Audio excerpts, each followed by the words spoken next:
Yo, people, what you telling me? We're back again for another one, a red talk, blood. And yo, the window is closed. Conversations need to be had. Flawless, what you telling me, fam? I'm blessed first and foremost, man. What you telling me? You good first and foremost, yeah? Yeah, I'm all good, bro. Can't complain, bro. Blessings. You know what I'm saying? Large up the chat as well, man, every single time, man. Yeah, man. Where do you want to start, man, with the window? Because we got a lot to discuss in regards to Manchester United, as always. Firstly, let's talk about the Tel situation, because a lot of people were saying, Ineos flopped and this, that, and the other, and should have signed Tel.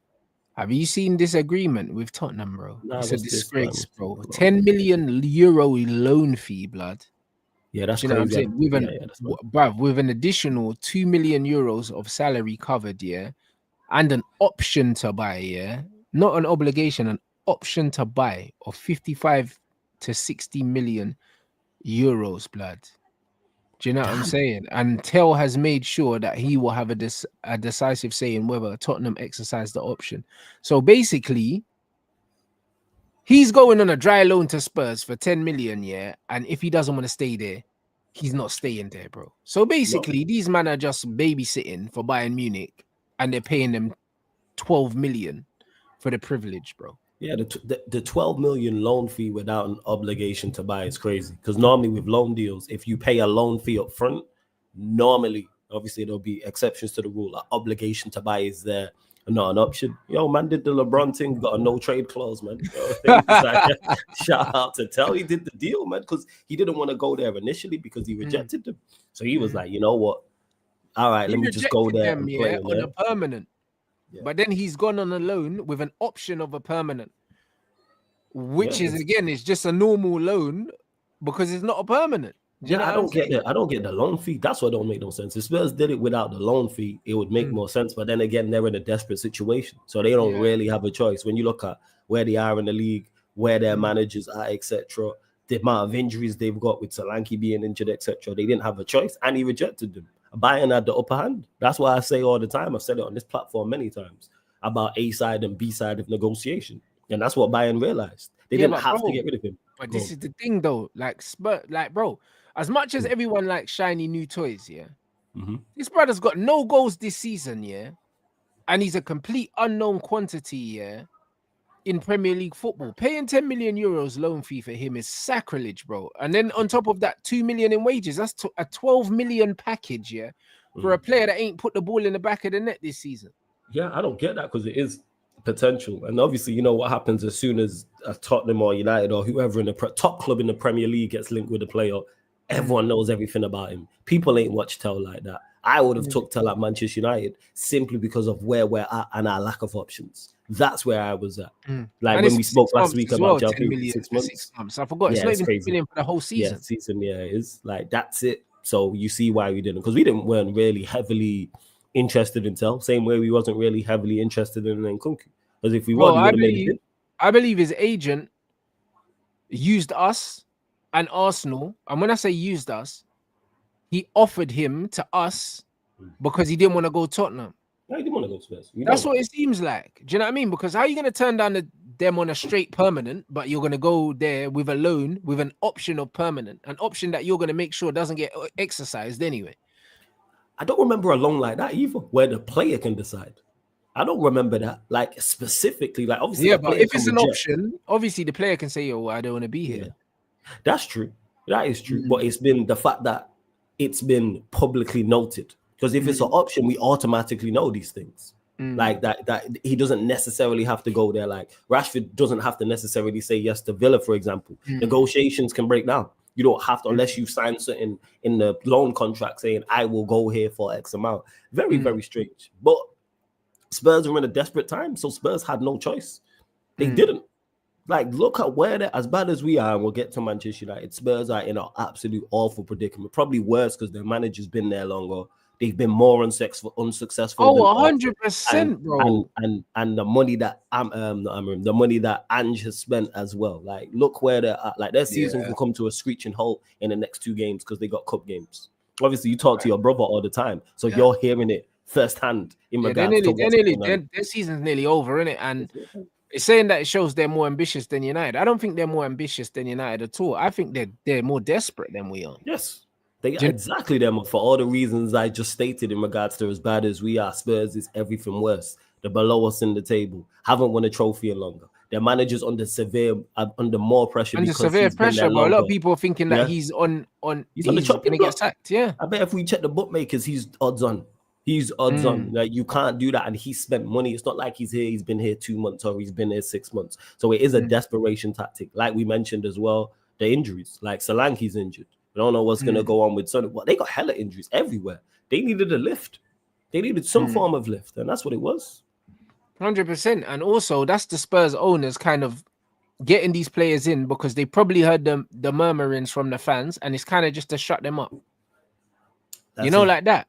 Just to show them that, we brought in some players, bro. You was complaining that we ain't got no players. Here you go. Like, we went and done a bad deal for a player that we don't even know is going to be good. We have no idea because he's 19, and that's what it is. It's about shutting us up.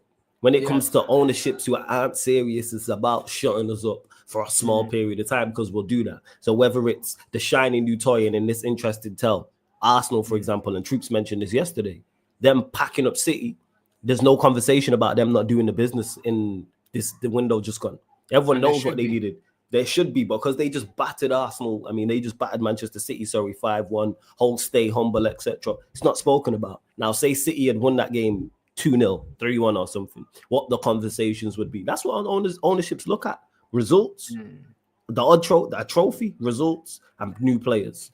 If they're not serious. We all know who's serious with ambition. We've seen what Manchester City did this window. Whether the players work out or not, I say this all the time, it's about intent. Villa's a prime example. Whether you think Rashford, Asensio, Disasi are good signings or not, or Marlon, you don't bring in 4 players trying to not fix it. I say this all the time. You don't. It's like the Chelsea owners. You can criticize how they spent $1 billion. You don't spend $1 billion on something for it to not try and work. To not work, work. There's no way you're doing that. Even if they get it wrong, run me intent. Run me. That's the same. That's how I feel about Man City in this window. Yes. Just the intent. I'm rating it. You know them, because they're in the worst situation they've been in the recent times, and they've tried to throw money at the problem. Exactly. They're not doing it to abuse their fans. They're doing it because they want to get pride, blood, and they want to win. They want to get. That's my point, because they could have easily just said, "Hey, you know what? We've just won 4 in a row. We'll have this one bad season, and we'll wait till the summer to rectify it." No, they've attempted to rectify it from the jump. They sign players early. They sign players late. Whether you think they're quality or not, there's an attempt at solving the problem, even 100%. If it's short term with a loan, or even if it's longer term with a permanent transfer. I rate that more than just not doing anything, because it lets me know where your mindset is at. All right, you don't want to solve it. You have no problem. Spurs weren't serious. Facts. Like, even this super chat, big up DH for the super chat, bro. The reason why this super chat is cap here, and Fabrizio's chatting shit, because if a phone call from the manager was all it took to secure Tel, why the fuck did they put Levy on the aeroplane, blood? Yeah. Why don't they just make the phone call, blood, and save the money and save the petrol?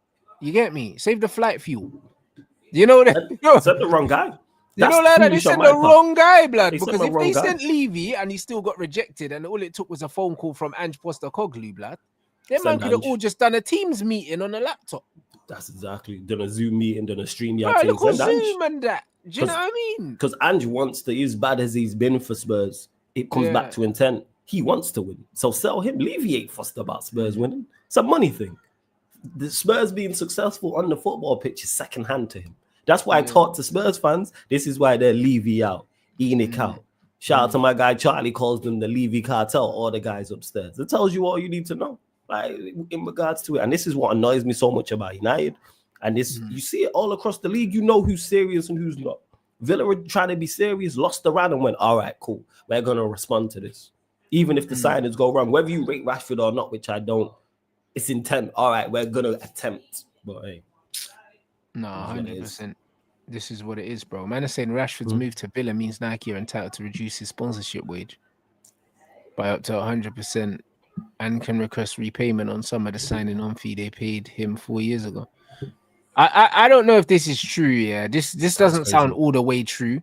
However, remember what I said to you guys about the reasons why a lot of men don't want to leave Man United, because, bro, it's not just playing for Man United, bro. It's your sponsorship the off the field stuff, bro. Like when you're attached to a brand like Man United, automatically your value as an ambassador or a commodity, yeah, is raised. You know them ones. Nike ain't gonna pay you the same amount of money to wear boots, yeah, if you're playing for Villa than if you're playing for Man United. They're Exactly. not, because Man United Facts. will get more live games on the TV per year than most other teams in the league. So Because we bring automatically, eyeballs. 100%. There's loads of other Yes. things. So do I believe that his money he's getting from Nike is probably gonna go down? Yes. Don't know about this 100% thing and paying money back. That's all bullshit, bro. No, no, and I was making this. That was a point I was making yesterday because Troops had mentioned it to me again. It was about Manchester United and like us being unsuccessful. Does that like devalue us for the ownership? And I was saying Manchester United are a juggernaut of a brand. Like we're one of the few football teams who have transcended football. There's people who don't watch football, who don't know anything about football, who know Manchester United are.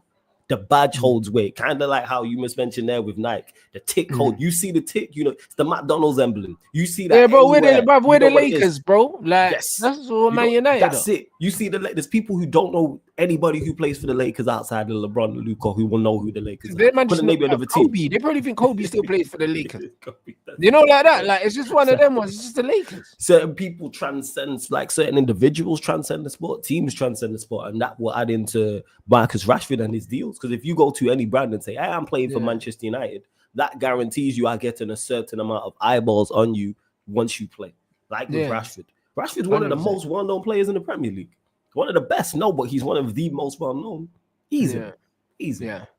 And like this thing, was it a bad idea letting Rashford go? No, it wasn't. And the reason why I say that, and this is another reason why we need to look closely at what Ruben Amorim's doing now, is because the report was that Ruben Amorim and Ineos, like they saw this window as a time to get rid of players, cleansing. That didn't suit the culture that he was trying to build. So he got rid of Rashford because he didn't believe that he fit the culture, which is fine. He's allowed to do that. I don't believe that we need to replace Rashford because he wasn't in the squad. He wasn't playing anyway. And when we were winning the games, no one was saying we needed Rashford when we beat Man City or when we put in that performance against Liverpool, when we beat Arsenal. No one was saying we missed Rashford. So I don't believe we need to go replace him. It's not the fact that he didn't replace him. It's more of an issue of how he's overall managed this squad since he's come in, knowing he wasn't going to get players that I'm not in agreement with. Do you know what I'm saying? In hindsight. I hear that. My problem is if players aren't going to be replaced in terms of transfers or loans. My biggest criticism of Amorim is you keep the majority of them. It's if you're going, even if you're going, because I'm all for letting Rashford go. I think that plays us for the better. You know why? Because one, he's not good enough. Two, he doesn't even suit the system. So what is the point in keeping him? However, if you are not going to replace him, where we are already light, bear in mind, because we let Sancho go with no replacement. Mount's always injured. So you're 2 down. Adding Rashford, that's free. Play the youth players. I keep stating this. 2 reasons. One, they can't do any worse than the senior players. They can't do. Worst case scenario, he plays a youth player and he plays just as bad. And you keep it stepping. And we've seen the blueprint before because Van Gaal did it. Me and you have spoken about this. I've spoken about this. Where you've taken this exactly where I was going to go, bro. Here's my thing. My issue with what this manager's done is if he was going to let Anthony go and not replace him, then you should have already brought up a player from the youth team that's going to replace Anthony as a wing back, and he should already be playing. He should already be playing. He should already have been blooded into the team. Because when Van Gaal got to the point where, Van Gaal wasn't signing players because he didn't have money. He said he doesn't want them. He was like, yo, I've got a youth team. I'm going to use these players, bro. We don't need to go and buy players. I've got players here because he's a coach and he wants to coach, bro. He wasn't signing these players because we couldn't afford to bring no one in, bro. He just said, fuck it. I got guys here, bro. They're training with us anyway. Might as well give them minutes, bro. Like, if Ruben said, you know what? Anthony don't fit my plans. I'm going to go and get one of the young youths from... Go get a wing back. The academy. That's 17, that fits the profile. And already had him incorporated into training and had him in the squad. I'd be completely fine even if it wasn't working. Yes. Because I'll be like, you know what? This is the profile he wants. He's not ready yet, but we're building him up to be something. My problem is you had Anthony on the bench all this time, weren't using him. Then you've let him go, knowing you wasn't going to get a replacement. So why was he even on the bench? Why didn't you have a youth on the bench that you was actually going to use? Exactly. And Do that's you understand what I'm I saying? fully get what you're saying, because one thing I say, there's two things youth players will do. One, apply themselves because they got a point to prove and they're happy to be in the team, so there'll be no lack of effort. There's never been a youth player who's came through, whether you rate him or not at United, that you go, he's not putting it in. Two, they would listen to instructions to a T, which then I think then helps the team. You mentioned it, and they also fit the profile. Play these players. I don't watch the youth like that. If I seen 4 or 5 youth players in the squad, 3 in the 11, 2, 3 on the bench, I'd hold my hands up and go, you know what, that's cool. If we're not going to go get transfers and we're not going to go get loans, there has to be, again, it comes back to intent and attempting to rectify the problem. We know you don't like Anthony. Malacia, we almost let go as well. So we're going to be 2 wing backs down and only bringing in Dorgu. Yeah, Malacia's still going. He's going PSV. Oh, is he still going? Okay, so Malacia is still going. So you got Malacia and Anthony out, only brought in Dorgu. Bro, you let go of 2 left footers when we're short of them anyway. Yeah, like that's where I'm at. Same with centre backs, same with central midfielders. We seen what Collier did. Didn't set the world alight, but guess what? Effective, useful in the midfield. Play them, do it. What you have, what's crazy? You have a free hit to me in the eyes of the owners. You got nothing to lose. Fans will be on your case about results, and rightfully so, and criticism is deserved. However, you still should try and get results. You should still, utilize the fact that it's a free hit in the owner's eyes, because I don't think they're going to sack you. As long as we don't get relegated, which we won't, they ain't going to sack you. And we're going to try and scam a cup. Like, that's the MO in the owner's eyes, in my opinion. But, yeah. Yeah, bro. Like the thing is, it's like, I'm at a situation, I'm at a point now where I'm like, bro, the rest of the season's a write-off, innit? It's a complete write-off. I didn't want to make an assessment on the first half of the season until I saw what this window looked like. You know them ones. Because my opinion was always that the season starts after the window closes. So now the window's closed, and I've seen how that the managers managed the first part of the window, knowing that he wasn't going to get nothing in this window. I can now retrospectively say that, you know what, he hasn't managed the window well. Like, I mean, not the window, he hasn't managed the season well, because nobody in this chat can look me in my face and tell me that Ineos thought, that sacking Ten Hag, and bringing in Amorim, that Amorim was going to come in, and do worse than what was currently going on.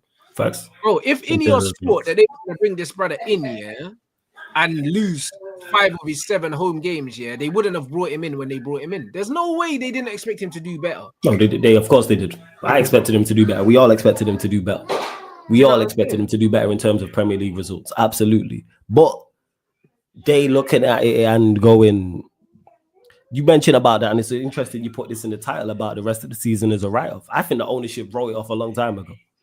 Yeah, I think we're if just, they did write it off, the manager had even reason Flawless to do better than what he's doing, bro. At least take more risks, play more attackers, play more youth players. At least give us something to buy into, because right now we're just buying into the fact that you're the new manager and we just should just support you because like, what you gotta give us you have to give us reason 110%, and you have to give us reason. And you mentioned the results there with Rashford. The result that we got without Rashford is what's helped him. If he didn't get the result against Arsenal, the result against Liverpool, the result against City, you can throw the Everton result in the mix as well, and certain things like that,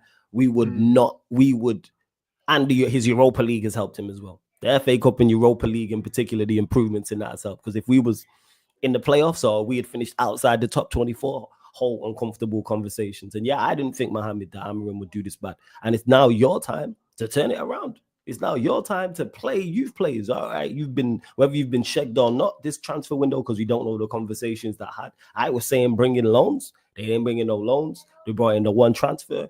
Hey, now you got to manage. Now you got to manage. And even in regards to that, I'm banning in regards to suffering. But even if we're quote unquote suffering, it has to be with something. If we were suffering and playing youth players, I go, all right, cool. I see what you're But this is the difference. Like, Yeah, bro, yeah, Van I see Gaal what was you guys playing do. youth players, yeah. Yeah, play youth players. I'm with that. And we were still winning games, bruv. Like, Yes, and when man said that we were suffering, bro, we were drawing. It was 0-0 Man United. Remember, yeah, everyone was saying, "Oh, talents. 0-0 FC, bro," but at least we weren't conceding. We weren't conceding as many. Like, It was bro, boring, but there was an yeah, actual like bruv, we weren't stronger structure. conceding, but we were, bro. We had a system that we could buy into because we weren't losing games, we weren't conceding, and man is saying we have to suffer, but bro. Like, I'm not we're with not that. just suffering results wise, we're suffering performance wise. Yeah. Do you know what I'm saying? Like, if we were playing all out attack football like Spurs, yeah, and we were just losing like 3-2 in games like that, bro, I could buy into that. Because you're like, yeah, you can see what you're trying to do. Well, I Edge get of the it. seat, you know what I mean, bro? Like, bro, this Man United team, yeah, bro, is some of the worst football that man's seen in terms of there's no excitement. We're not creating chances. I'd rather be creating chances than missing chances. We're not even creating nothing. No, and this is just unfortunate when you tie in the manager not playing youth players and you tie in where the squad is. Because one thing Van Gaal did have, despite all the youth players, was seasoned pros. I know all them seasoned pros. If we go and check his first lineup, the middle lineup, game week 15, 16, and the end lineup, seasoned pros there. When you have the like Daily Blind, for an example, I'm just throwing out his name there, and players like this. And yeah, I'm not with suffering for stupid managerial mistakes, but we also have to understand not only is the manager not performing well, these players are woeful people. Right? I've accepted, you know what it is? I've accepted what we are. Yeah, but even if the players are quote unquote woeful, flawless, I don't completely agree with that because Van Gaal never had better defenders, than Amorim, and we defended better, bro. You did. Do you know what I'm saying? Imagine if Van Gaal had Delit, Mazraoui, Euro, Lissandro. Do you know what I'm saying? Imagine if he had that instead of Rojo and fucking Jones and Smalling. Imagine that. That is true. Do you know what I mean? Fosu Mensah, bro. Like, do you know what I mean? Fosu Mensah balling out, Paddy McNair, like Tyler Balfour Jackson. Yeah, we had them balling out. Come on, man. We had them, but the individual errors that our defenders my man had Balfour Jackson. We got Tyrone Alessia, bro. Like, it's not the same. Yeah, I thought Balfour Jackson was him. He had me believing the complete side note. But the point is, Van Gaal, had youth's blood. And it's not even youths that were doing madness in the youth team. They were youths that were never getting a chance in the first team if Van Gaal wasn't there. Like, none of these men were threatening to do anything. That's facts. That's facts. So, and it's the individual errors, like, and yes, it's also on the manager, but the individual errors were make like the 2 goals we conceded against Palace. He's pushed you in the back. Like, it wasn't a heavy push. It's not like he's got your arm on your shoulder or around your neck or anything, and he's bullied you. It's a little. And come on, Maguire, step. Bro, a man is saying, Van Gaal had a preseason, bro. Van Gaal came off the back of finishing 3rd in a World Cup, bro. He was in an international tournament that summer. So Van Gaal never had all the time that you thought he had. No, but Van Gaal is showing how much of an elite coach he was. One thing Van Gaal could do very well is he is a very, very good coach. Bro, he coached the shit out of that Man United team. Yes, he's an extremely good coach. And that's what it is. And we got I don't know what it is with our defenders that we are making them. Vast majority of the goals we conceded, if we go back and look at them, some of the individual errors are just but the reason why there's individual errors is because structurally, this team is not set up well to defend, bro. And the thing is, this is my main problem, with my main problem with the way that the manager's setting up is that, like, listen, if you want to do your 3 at the back stuff, that's fine, innit? But ultimately, how you interpret a system, can definitely change, depending on the kind of players that you have available. Like, for instance, we know at the moment, that Manchester United do not have the most, they don't have the most mobile team, in the league. However, if you know you don't have mobile players, you can still play your 3-4-2-1 formation or whatever the fuck you want to call it, and you can change certain things to accommodate the players that you have. Do you know what I'm saying? Like, Man United don't do that, bro. This is my issue. And what I mean by that is the back 5 is not the problem, because if, for instance, if United play attacking wing backs like they're supposed to, because Because if we just do basic maths, yeah, we do basic maths, yeah. Let me break it down, because a lot of people are saying, "Oh, but Rance, he has to do X, Y, Z." Listen, there are 10 outfield players on the pitch, in it, like not including the goalkeeper. If you want to include the goalkeeper, we've got 11 outfield players, yeah, and we've got 7 defenders, because the goalkeeper's a defender, Ugarte's a defender, and then we have 5 defenders, which leaves us with only 4 attackers. If you're playing 7 defenders and 4 attackers, what kind of football are you going to play? Don't be defensive, and that's where my issue lies. So when people talk about the tactics and the formation, that's not my major issue. My problem is Maz and Dalot as the wing backs. You know why? Because they're fullbacks. Play Garnacho and a youth player that play someone attacking minded there. That's my major issue, and I think we would be much better off. That's why I'm hoping Dorgu has that impact. I hope so. I get that, but here's the thing. The Kenny, no system suits these players. Here's the thing is, this is why I don't agree, because there's no such thing as a system that suits players. It's not about the system. It's about the interpretation. So, for instance, yeah, if you look at Tottenham, Chelsea, Man City, and Tottenham, all of them on paper play the same formation, yeah, and all of them interpret their system completely differently. Absolutely. All of them. If you look at Arsenal, yeah, Arsenal out of possession play a mid-block. Spurs don't. City don't really.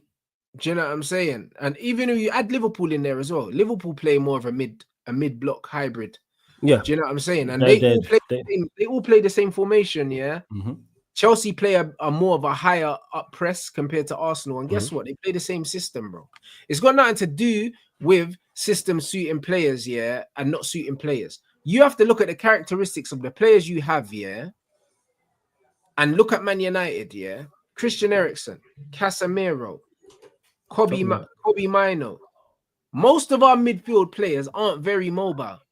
So trying to coach a team to play a pressing way of playing, yeah, is moronic, bro. This is what it is. I'll be completely honest, bro. It's moronic, bro. There's no other way of looking at it, yeah? You're an absolute moron if you're not playing Casemiro, yeah, because he can't press high. Neither can Harry Maguire, bro. How about you just don't press high? Yeah. Or how about that? Or if you do press high, pick players back to the youth players, try them. Because I know this youth players. But this is it. Do one or the other. Back. Yes, either throw the season away, yeah. That's why I agree with. Yeah, play high press and play the youths, yeah. Or you play the same system and you interpret it different. And what I mean by that is, when we're building up, you play the same way, but when we're defending, because you know that we cannot physically defend like that, you say, you know what, when we don't have the ball, we're just going to play a 4-4-2 mid-block. That's what we're going to do, because I know that you guys can play that. You're still not compromising your principles. It's about adapting. You're just adapting. You're not compromising anything, because you can still play your 3 at the back.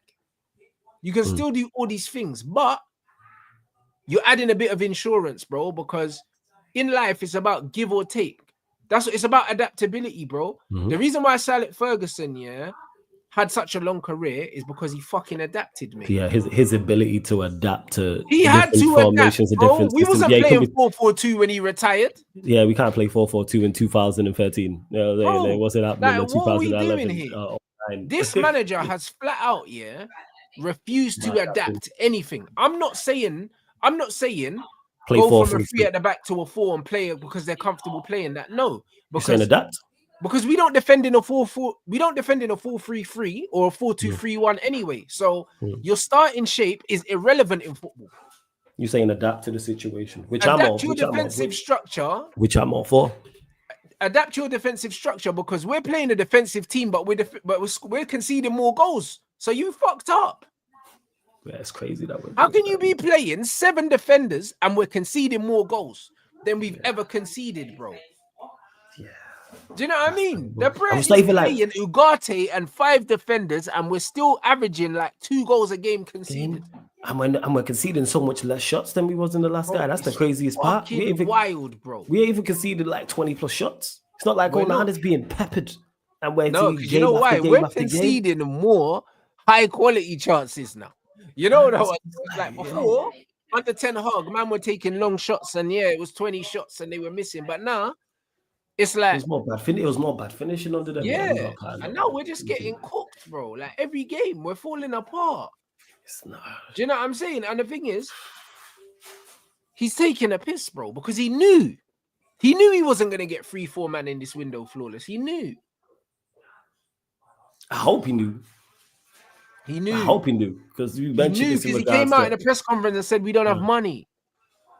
I don't believe that. Not that he said that we don't have money. I think if we could have signed more, whether it's, I state on this as well, you don't even need money. Loan deals you could have done. We let Anthony go. We let Rashford go. You don't have to go and do a But deal. Rashford left, because of the culture, bro. Like, I don't think Anthony's disruptive. Do you know what I'm saying? Big up I me. don't No, think no, no. Anthony's disruptive. I'm not talking about Anthony being misruptive. I'm talking about his wages going out. So his wages have gone out. I hear and all Rashford's of that, wages bro. have Anthony gone wasn't out. being used as well by the manager, so you might as well get rid of him. But then you should have had a youth team player that was already integrated into the team. Do you get what I'm saying? This is fully with that. It's one or the other, preferably both, because we need some more players. Like, that's what it is. We need both. It should have been bring in youth players, yes. I'm not asking for transfers. I'm not asking for 70, 80, 90 million pound players. I said it all during the window. Run me some loan players.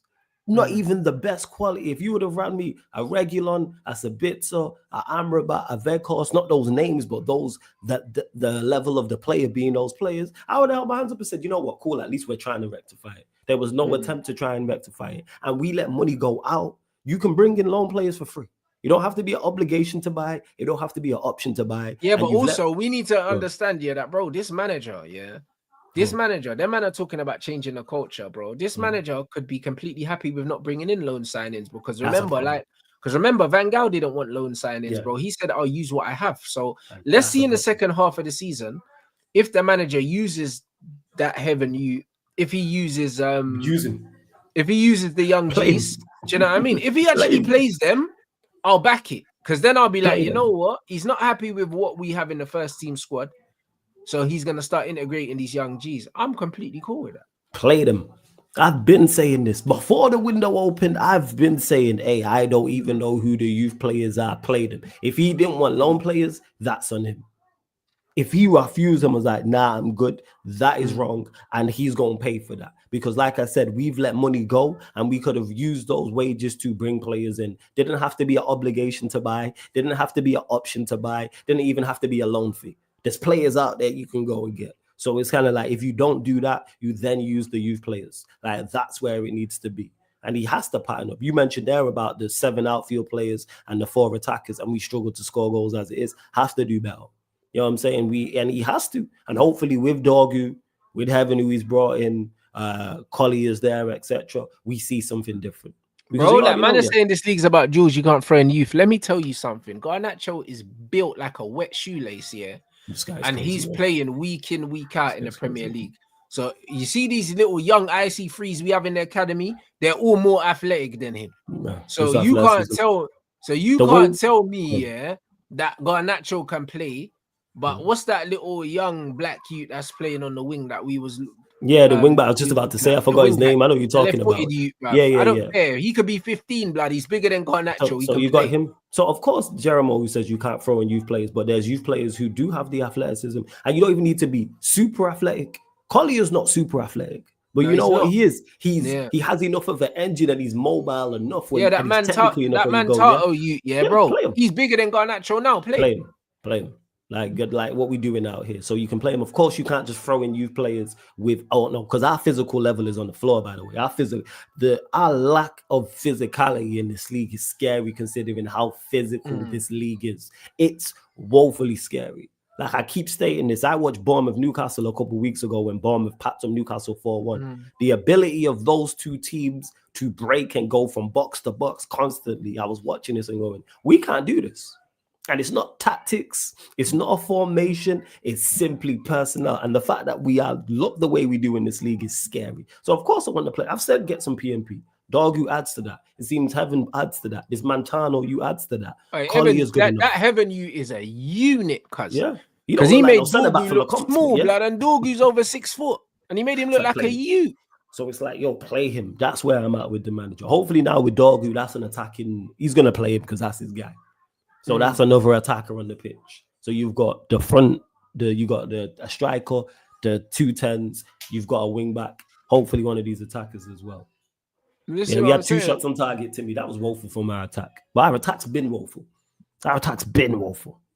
It's been all season. Yeah, but bro, like this is the thing. Our attack's been woeful, but this manager, you need to understand, like people are so quick here to point a finger and say, oh yeah, well, he's not being backed and all these things, bro. You gotta help yourself. You believe, that this brother left Sporting, to come in and he never knew the facts and the figures, then bro, you just don't understand real life. You don't understand real life, bro. Because remember, we pretty much said to him, yo, it's now or never that you come to Manchester United. He would have wanted all the facts and figures literally underlined before he made a decision. He would want to know how much money he had. He would have been studying this Man United team anyway, and he would have seen the profiles and seen if they could do what he wanted. He had plenty of time to do all of this and know. He knew he wasn't getting players, blood. And that's the fault. And that's the fault of everybody involved. Everybody. The fact that, let's say hypothetically what you're saying is true. Amorim, the entire board looked at the situation, went and sat down with him, looked at the situation we're in, looked at the squad, and everyone went, now we ain't giving you in everything in January. And everybody agreed to that. Again, hypothetically, that's an issue in itself. Because you can see just from one game, one half, what our team is lacking. And then you add in him changing the formation, it tells you all you need to know. That falls on everybody. I've said this, play youth players. I said all season long, loans. But this is just what we are, people, in regards to our ownership. Their main priority is not winning on the football pitch. And they've shown this with the decisions they've made. The fact that they haven't brought no one in. Let's say, like, for instance, like I said, not replacing players. Where does that happen? Nowhere would you lose somebody that's a serious business. Would you lose an asset and try to not replace that asset in some form of capacity, even if it's temporary? We've all worked jobs before when they put people on 0-hour contracts. You know what that is? You're there alone.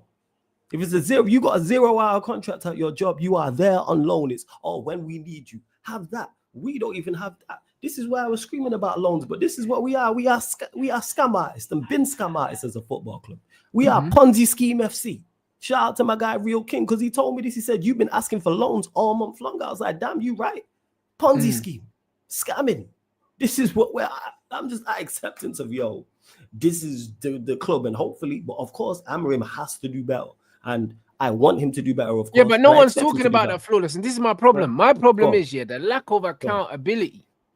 Talk about it. Do you know what I'm saying? Because people think because he's a new coach, he shouldn't be held accountable for results. No, definitely. Definitely. Do you know what I mean? Like this thing, man are saying, why did we do this mid-season? Ineos should have done it in the summer. So what, blood? We are here now. Yeah. Do you know what I'm saying? It's not we shoulda, coulda, woulda.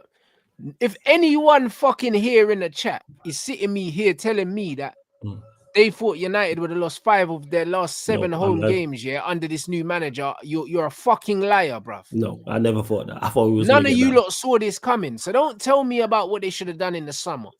I thought they made that change when they made that change because they believed that this manager would be doing better than he's fucking doing now.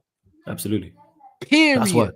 Absolutely. That's why I don't defend him in regards to that. His results in the Premier League, horrible. How can you defend that? How can you just know there's zero defense of that? And I'm someone who's backed the manager and likes the manager and think he will be successful here. However, you can't back that. Same. You can't back that. Do you know what I'm saying? Bro, listen, everyone thought that there was going to be a massive upturn, in fortunes with this manager coming in because we were like, you know what? Ten Hag's a scrub, This is supposed to be a serious manager. So straight away, even if it's not perfect, he'll still be doing better. Yeah, absolutely. He's doing worse. So that's why he's doing worse, bro. And the thing is, he's not doing worse than Ten Hag. He's doing worse than Rude as well, blood. Yeah, because even the small sample size with Ruud van Nistelrooy, you know what Ruud van Nistelrooy's thing shows us more than anything? That Cas and Agate should be playing together. Not just that, but it shows you that you ain't even got to be a good coach to win games with this team. You just got to pick the right team. Well, that's it. Because the only change Ruud made was playing Casemiro next to Agate. That's the only And not change he only made. that, yeah, That was it. he condensed the space, so we didn't press as high up, bro. He was just a bit more pragmatic. Yeah, That's all. he And we played a actually guy in scored the more Casemiro. goals. He still played Rashford. He still played Garnacho. He still played Højlund. He still played Xerxes. He still played Bruno.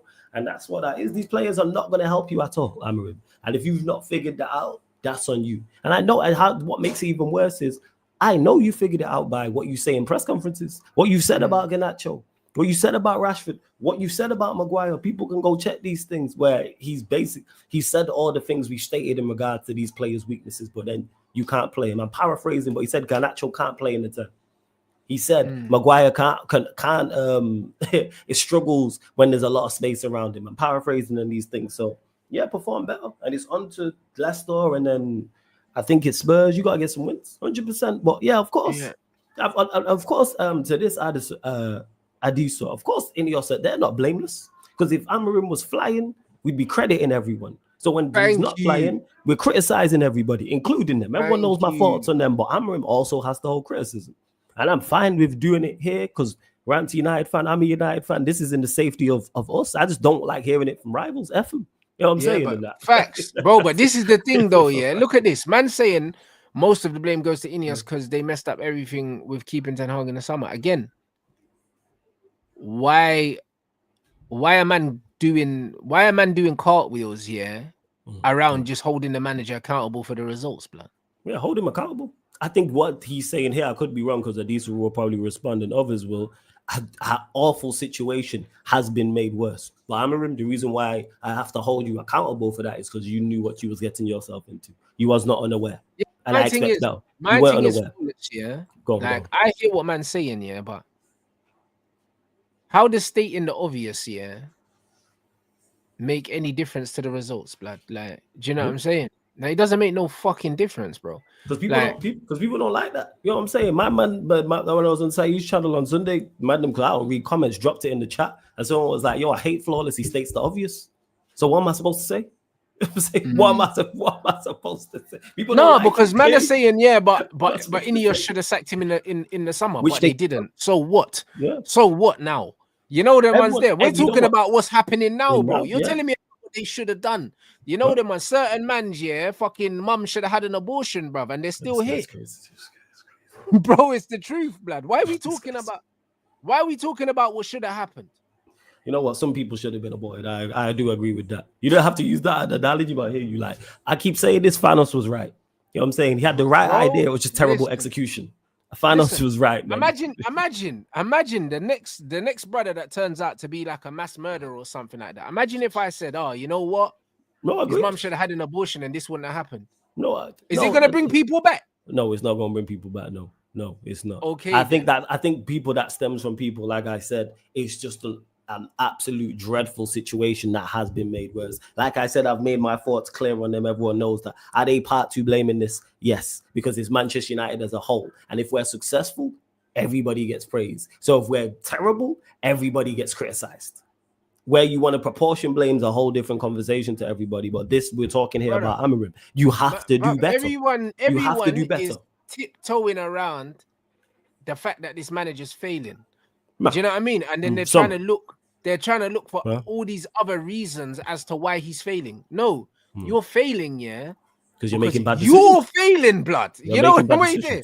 You're making it's bad decisions. Okay to say that you're failing, bro. What? He's making bad decisions. That doesn't mean you're a failure and you're never going to get it right. But you're currently failing right now. You're currently fucking failing, and it's got nothing to do with Ineos, bro. Because at the end of the day, Ineos brought you in because they believed, that you could do better than what the previous man's was doing, and you're not doing that. Absolutely. So with that in mind, you are failing because you're doing worse than the guy that was here before you. It doesn't matter whose fucking fault it is, bruv. Like, that's where it stems from. He's currently, so if we talk about it, he is currently failing. That's why I don't defend his Premier League results. You know what I'm saying? I just don't like the conversation for so much from everybody. As soon as we lose a game, it's all bad and it's all terrible. As soon as we win a game or we get a good result, it's we've turned the corner. Can we do this? Because me and you have these conversations every week, regardless of what's going on. We have a very balanced conversation of the good that's going on and the bad that's going on. But everyone who's wilding, not everyone, but a lot of people who are wilding out now After Arsenal, it wasn't this. After Liverpool, it wasn't this. It was, we've turned the corner. Where's the apologies to Bruno? Where's the apologies to Maguire? Where's the apologies to this player and that player? And now we've lost again. It's now all bullshit, everything's bro. terrible. And like, even when man are saying, oh, on man them talk, certain man was saying X, Y, Z. No, you know what I don't like? I don't like agendas, bro. You know what I don't like? You know what I don't like? Man United fans saying, you know what? I didn't want Amorim in the first place. So because I didn't want him, yeah, I'm just gonna criticize everything that he does wrong. Because then I know it's not coming from It's disingenuous. It's not coming from a genuine place, bro. Yeah. It's coming from you just want to be right. Yeah. That's where it's coming from. Absolutely. I don't like having conversations with people, yeah, who would rather just be right and they don't care about no context, bro. To me, that's some bullshit. But do you know what I mean? Amorim wasn't my first choice. Everyone knows I wanted De Zerbi. But because I wanted De Zerbi, yeah, that doesn't mean when Amorim comes in, I want him to do badly just so I can say, oh yeah, we should have got De Zerbi. This is how these men operate. These men operate, yeah, from a place of, I didn't get what I want, so man don't want it to work. I don't work from that. Do you know what I'm saying? I work from a place where, you know what, I didn't get who I wanted, but I want this guy to do well. So I'm going to go in there with an open mind and I'm going to judge him fairly. I'm not going to judge him on you're not De Zerbi. I'm not going to judge him on that. I'm going to judge him on what he is. Yeah, because you're balanced and fair. And here's the thing is, I've noticed in these spaces, and this is like a lot of the fans, a lot of people don't want the club to be successful regardless. They want the club to be successful how they want the club to be successful. So when I say that in terms of the manager they like, the players they like, the players they don't like, they don't want to do well. I don't care who's managing Manchester United Football Club. I don't care who the players are. That's why you hear things in regards to players, or it has to be academy players, or the players have to be English, they have to be British, they have to get the club, whatever that means. I still don't know what that means. I don't care if we field 11 foreigners. Are they successful? I don't care who the manager is. Don't care about his nationality, his color, etc. None of that. Religion. Can you manage well and win us football matches? But a lot of people are not like that. That's where it stems from.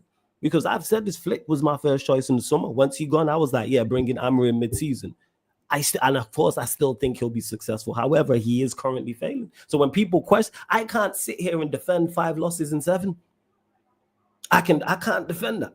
What are you supposed to say to that? That I can praise the good parts. I can talk about what he's done in Europa, and people will say, oh, well, look at the competition. But if we were struggling in that, that'd be a part of the negative against him. If we were 35th or we finished 28th, that would be a part. Look, he's lost 5 and 7 and we went backwards in the Europa League. Okay, he did well in the Europa League. We're currently failing in the Premier League. Turn it around.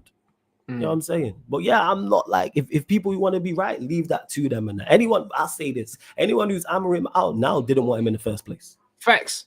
This is it. Anyone who's Amorim out now, this is it, bro. I'm not Amorim out. I am holding this brother accountable for his share of what's going on. Facts.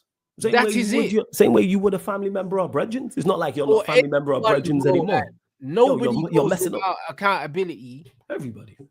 Nobody goes without it. Man saying we can criticize him, but you have to back it and suffer. I don't have to back anything, bro. Like, all I can do, yeah, is say what I see, bro, because my integrity will not allow me to do otherwise. There's certain man that can sit here, yeah. Certain man was singing until the Titanic fucking sank with Eric Ten Hag. They did. You know them ones. Part, do you know what I mean? Ty, I see you, bro.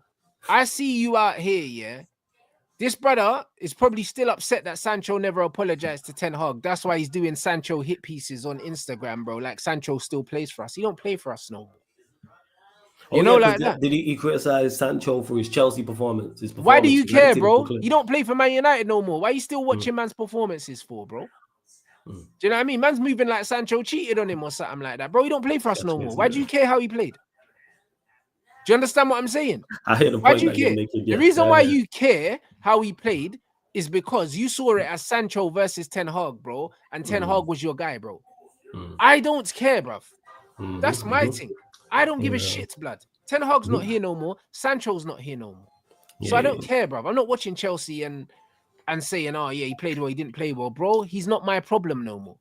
Yeah, The he's same not. way Yeah, Rashford's not my problem no more. You think I'm gonna watch all Villa games and say, "Oh, you see, I told you Rashford was shit." I don't give a shit about Aston Villa. No, because you care about Manchester United being successful. Well, So this if is you're what I'm not here, you saying can't because, affect it. But a lot bro, of people, like you mentioned, a lot of people, that's not their main priority. bro, a lot My of man's main priority is is being just right. being right, blood. It's My being priority is my team winning games, and we're not winning games right now. Yeah. And why are we not winning games? That's the only thing I should be looking into, bro. And you have to look at the manager, and you have to look at the players. And Bro, I'm we looking at didn't both. lose to Crystal Palace because Sir Jim Ratcliffe played Kobe Mino up front.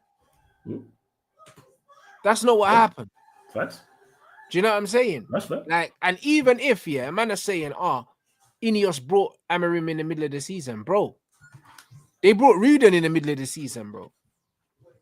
Did Rude lose 5 out of 7 home games? Nah, 5 out of 7 home games is nasty work, man. Do you know what I'm saying? So the fact that he was brought in the middle of the season ain't got nothing to do. It's nasty with the fact that we're losing more games than we're winning, bro. Yeah. Because this is supposed to be an elite manager, yeah, with serious pedigree. Rude ain't got no pedigree, yeah, and Rude wouldn't have lost this many games. He wouldn't have. Do you know what I'm saying? So why are we not allowed to have the conversation? No, we can have the conversation, 100%. We can have the bro, conversation. I'm gonna have the fucking conversation anyway. But I'm just saying, man can't turn around and tell me, I jumped ship, bro. I was never on a ship, bro. My ship is Manchester United Football Club. So I wasn't on the Amorim ship, yeah, because I didn't want him, bro. I wanted the Zerbi. You know them one. So if man are going on like we got my first choice manager, bro. We were never in for him, then we were in for him. Man are going on like this is the guy that I wanted out of all managers, bro. When I gave people my top 3 managers, yeah, he wasn't in them. Is this you talking about when we sat in mid-season, or you talking summer? Did yours switch once the Zerbi went? I'm asking, bro, when we got rid of Eric Ten Hag, what managers did I say I would take? The guys in the chat will tell you, bro. Yeah, chat, let me know. 3 Italian managers. They'll put the names in the chat. Tell me if any of the names were I'm having a look now. We're gonna postpone up the chat right now. Burn up the likes as well, you lot, man. Big up to everyone in the chat. I'll just turn the chat on right now. The Zerbi, Inzaghi, and where's the other one? The Zerbi, Inzaghi, and the other Italian manager that ain't lost the league game. Mo. There they are, bro. These men are here. These men are here all the time. They ain't no fucking Amorim in there. So I ain't got a horse in this race, blood. You know them ones there. The horse in the race is Manchester. I'm not doing the Danny thing, yeah. Where it's like I didn't want this manager, so I want him out. I don't want this guy out, bro. Do you know what I'm saying? I don't. Because if you wanted him out, you would say. I would say if I didn't want him here, I would say, bro, this guy should get him out. I'm not saying that, bro. What I'm saying is, yeah, the only reason why he's here is because we thought he was supposed to be doing better than the previous manager, and he's not. Absolutely, and that's why I wanted, because he was the guy. We're not allowed to highlight that. Of course, we can highlight that because he was the manager I wanted. He was second on my list at summer. Obviously, everyone knows I went Flick. We had that discussion on it. And then when Ten Hag was sat, I was like, yeah, bring Amorim in. And I expected him to do better. But just because that's the captain of the ship that I wanted doesn't mean you can't get criticized. And I've criticized him. And I know I've criticized him because I've had people in my chat say, oh, you're just dying to say Amorim out. No, bro. I'm just criticizing where it sees fit. But then on the flip side, someone else will say, you don't criticize him enough. It's like you can't win. That makes no type of sense. You can't win, bro. And the thing is, bro, I'm not trying to win in the court of public opinion, bro, because I couldn't. I want my club to win. Fuck, bro. That's what I mean. To win. I just hate when people misrepresent. When people misrepresent my thoughts. You can disagree with me. I'm cool with that. But don't state things I've not said, because I am super clear on my thoughts on everything. And if you're unsure, you can ask me. Feel free. Oh, I don't know what you meant by that. What did you mean by this? What's your thoughts on this? I just hate being my thoughts being misrepresented. Amorim was the guy I wanted when we sat Ten Hag. Cool. He's not performing in the Premier League. You have to hold criticism for that. I expected an upturn. I expected him to be better. And everyone did flawless, bro. When we got linked to Ruben Amorim, yeah, Liverpool fans who were linked with him that wanted him were like, yo, you know what? That's a solid appointment. Everyone was expecting us to be doing better than we are. So we can't now, in retrospect, now turn around and say, oh, you know what? It's okay that he's losing every week. It's not okay, bro. It's never okay. It's not fucking okay, bruv. Do you know what I'm saying? Like, this Man United team on paper, yeah, is not fucking 13th in the league, bro. You cannot convince me that, bro. No, this is why we sat Ten Hag. They're not. This is why we sat Ten Hag. There you go. But that's fed what up. I'm saying. If we thought that we was a 13th in the league team, we wouldn't have sacked the manager. Yeah, we would have been cool with that. And like the manager, Amorim literally said the reason why you brought me in was because you were failing, which is a fact. He's gonna fail him, yeah. And he's doing worse. Yeah, he's doing worse. You can't fucking now turn around and say, "Oh, you know what? Like it's calm." No, like, it's never calm. It's not calm, bro. It's never calm. It's never calm, and I still expect to upturn in results. You know what I'm saying, hey, big up to Rums as well, man, every single time. And that's just where I'm at. This is why I've said when I was at acceptance of, this is what we are currently. Mid-table club. I'm not happy. I'm not happy about it. But I watched the game and I went, there. We're just mid. Like, we just mid. Managers performing at mid-level. Players mid. There's no one to level us up. And I was hoping this window, maybe we could do something more than just Dorgu, who I think will have a positive impact. So he has to turn it around. Onto Leicester, because what's crazy part is it's so results-based, focused, the whole conversation surrounding it. Because if we beat Leicester and beat Spurs, what's the conversation? People go back and check all chats after Arsenal and Liverpool and see the difference in then and see the difference in now. See the difference. It's like it's high up here and then it's completely down. There's just nothing in between whatsoever. It's mad. You know what I'm saying? Yeah, but this is the wickedest thing, bro. This is the wickedest thing. Like, people don't understand nuance. Yeah, big up to Dams as well. Do you know what I'm saying? People don't understand nuance, and people don't know how to have balanced conversations. It's like in life now, it's like everyone just wants you to pick a side. You have to be team this, team that. Bro, I'm team me, blood. You know, like that. I'm team Man United. And I'm team Man United in this instance. I'm team Man United. I'm Manchester United. I'm not team Amorim. I'm not team Ten Hag. I'm not team fucking Van Nistelrooy or whatever, bro. I want my team to play good football and win football matches. I don't think that that's asking for too much. I don't, innit? Do you know what I'm saying? And I don't think, that we do not have the players available, to be playing one better than we are, and two, winning more games, bro. Because we have the players, bro. Yeah, we could definitely win more games. We are capable of winning 2 games in a row.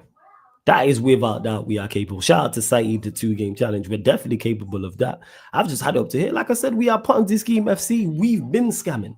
This is what we do. We just been caught for the charges. We got thrown in jail. And now we just under burner, still trying to scam stuff. Because you know what we're going to do this season? Still try to go get a Europa League and FA Cup. No, we still might scam back a trophy. And I hope that we do. But it's not going to make up. It's not going to cover craps. Of course not. But that's what we are. Ponzi Scheme FC, man. This is why I'm out here asking for loans. And maybe it changes in the summer, maybe it doesn't. I'm just lost, man. I'm just not with it. We just dead out. And this is it. A man said we're going to be suffer, bro. Listen, I'll be real, Man said that we're going to suffer, but there's ways to suffer, and there's certain things that are more tolerable. And like, this comment is spot on. The irony is doing his system first, like, fuck the results has led him into a position where he needs results now, bro. And this is what happens. And this is what happens, when you're so stubborn, you don't exercise common sense, and at least, like I said, there has to be some sort of adaptations made. He's decided he's not going to adapt. Imagine if Alex Ferguson said, "Bun adapting to modern football, I'm just going to play 4-4." Yeah, he would go the way of managers who fell off. Bro, do you reckon he would have won trophies? Do you reckon he would have still won trophies if he said, "I'm not going to adapt to the new Premier League, the 4-3-3 system, the one up front"? If he wanted to die in that 4-4-2 hill, he wouldn't have won the trophy. He would have died. Yeah. He would have died a horrible death in modern day football, and that's simply what it is. But that's it. This is it. Amateur and basic selection mistakes, though, and this is why I keep saying, and it ties back into it, youth players. You have youth players who can play each one of those positions. You have central centre-backs, right-sided centre-backs, left-sided centre-backs, wing-backs, central midfielders, 10s and strikers. You have all of these, and without me even looking, there's players who we can look at and go, oh, yeah, go use him. Same way we didn't know all them players who Van Gaal had, because none of those were superstars in the youth team. None of those were sought after and was like, oh, you need to look out for such and such. Because that happens a lot in our academy. It would be like, oh, such and such is a baller. That didn't happen. But yeah. Like, bro, I've said this before and I'm going to say it one more time slowly, Ruben Van Nistelrooy, and Erik ten Hag. what was the difference between the way they played? They played the exact same system, yeah, but Ruud van Nistelrooy interpreted the system slightly differently defensively, and we were better. We didn't press as high. Everything else pretty much remained the same, even to the selection of the players. He only just added Casemiro. That is it. I'm not telling the manager to change his system. He can still play his system. He can still play his system, but he can, of course. Well, you're saying implement it better to the players that he has and play the same system, bro. Formation systems, how you interpret these things, they're very, very different. Inter's 5 at the back, Conte's 5 at the back, Xabi Alonso's 5 at the back. It's not all the same 5 at the back. This Man United 5 at the back's not the same, bro. These are all teams that play the same system on paper, but they interpret it in different ways. Absolutely. This guy doesn't want to adapt absolutely anything, bro.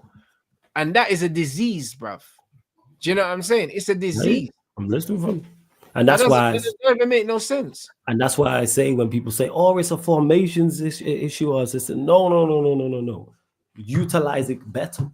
Because people say, "Oh, the system don't suit the play." There's no system that suits these players because these players at their very best are not very good. Why we wanted them all gone? Let's not forget that was a part of the conversation was, yo, we want all of these players gone because they're not good enough. Back 3, back 4, back 5, back 10. We all know this. So the manager has to do better with what's at his disposal. And we expected him to do that. You know why? Because he's a coach of a certain level. So we thought, okay, you're going to get a certain level out of these players. We're going to play at a certain level. We're going to win a certain amount of games, etc. I had to throw all that out the window. I went through the 5 stages of grief. You know what I'm saying? I was at denial right at the start. I went through the bargaining thing where I was like, okay, maybe these players can do this, and that. We've been scamming for so long, we're going to scam again. Went through anger after certain results, Newcastle in particular, the Southampton win, because I thought we were awful that game as well. And now I'm just at acceptance. And hoping the manager can do something. I'm at acceptance. Unfortunately, this is what we are. We are inconsistent FC, and we are just going to continue to win one, draw one, lose one. Win one, draw one, lose one. But but bro, you're saying he needs to keep it simple and play the better players, but bro, it's one of them ones where it's like ego, in life can be the downfall of so many people, innit? And it's one of them things where the one thing I don't like about these modern managers, is that they think that they're more important than the players. Damn. And they're not.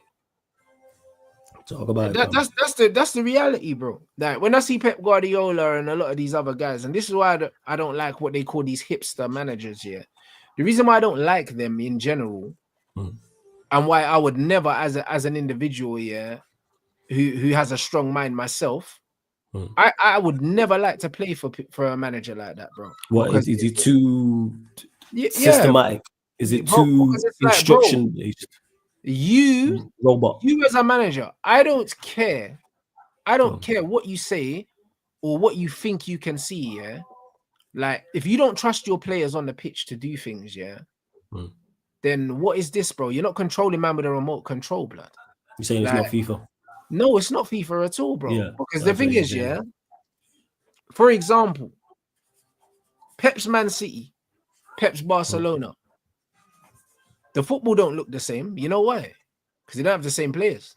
You trusted the players. Like the same system, the ethos, same manager. Yeah. Not got the same players. Like there's principles that are there, but it's different because of individual players. But there's certain principles, like keeping the ball well, for example, which is one of his principles. I hear you. Exactly. So the reason why Pep's Barcelona was so good is not because of Pep, it's because of the players and Pep. But the players first. Do you understand what I'm saying? The problem is people look at that Barcelona side and say, yo, that was the best club team of all time because of Pep. But these same players went and played for Spain and won the Euros, blood. So was it really Pep? They did go and they dominated European. I mean, so was it really Pep then? Hey, thank you. You just gave me something to add to my Pep agenda. Appreciate it.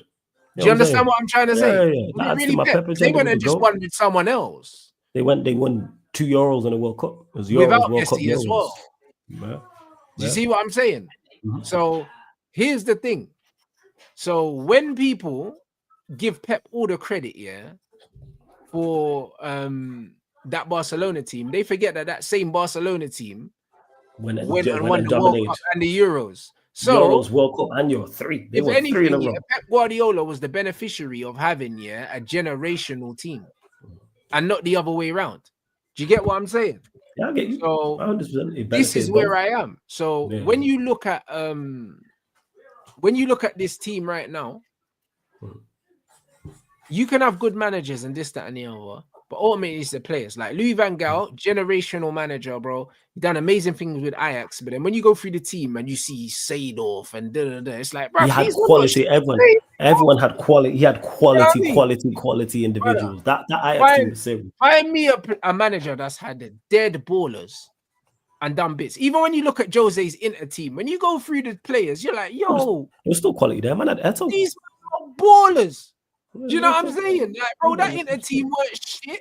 No, like, bro, it just looked it. It just looked it compared to the teams around him, but he had good ballers there. That's what I'm saying, bro. With Cambiasso, man, and Schneider. These men go on like managers go and have shit teams and just win everything. It doesn't happen. No. Like everyone talks about how wavy Jose winning at Porto is, and then when you look at the future of all of them Porto players and where they went on to play after that team, there were some good fucking players in there, mate. Do you know what I'm saying? Carvalho, you had some good players. It's just at the time you didn't know how good they were because this was their coming out party. Yeah. This is them showcasing to the world like we're here, and of course it's key, like you said, managers are over. I think that the impact is overstated. As cold as they are, GOATs, Pep, one of the GOATs, he sits there at that table. But we're seeing it now when he don't have his individuals. Yeah, but we're seeing it now. But this is the thing, and this is why, the best managers, the best managers in the world are the ones, that understand that the players are more important than them. Do you know what I'm saying? Which means you are gonna have to make certain allowances, certain adaptations, bro. Mm-hmm. Do you know what I'm saying? Like Casemiro, is our best midfielder, and this manager thinks that his system, is more important than the players. That's why we're losing every week.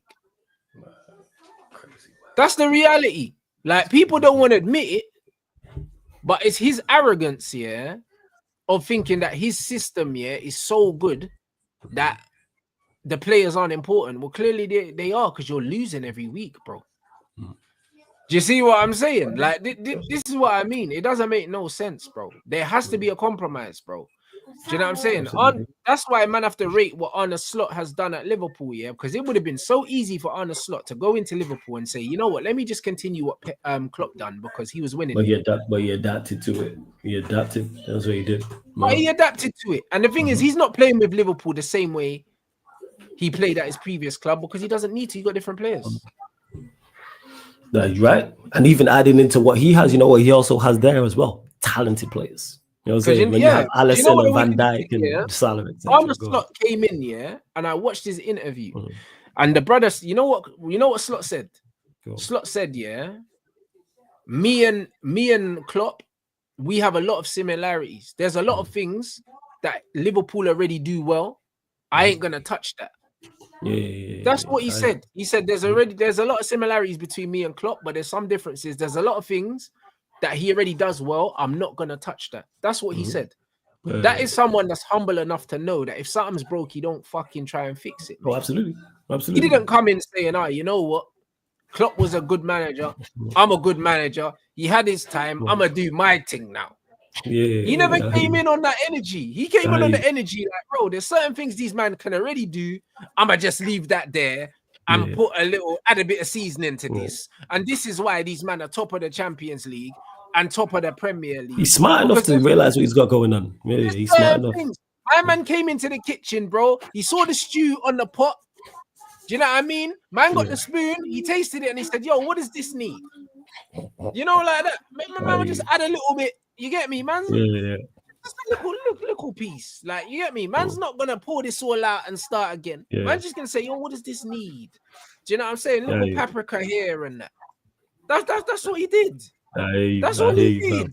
Bro, Amorim walked into the kitchen and said, what, chicken? Nah, bruv. We're vegetarian. That's what he said, bro. I know man are starving, fam.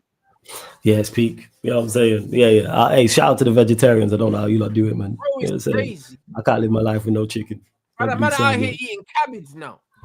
You know the ones there, like this is what it is now. Do you know what I'm saying? And bro, this is the reality. And these are both. And the reason why I use this example is because these are both managers that Liverpool were linked with.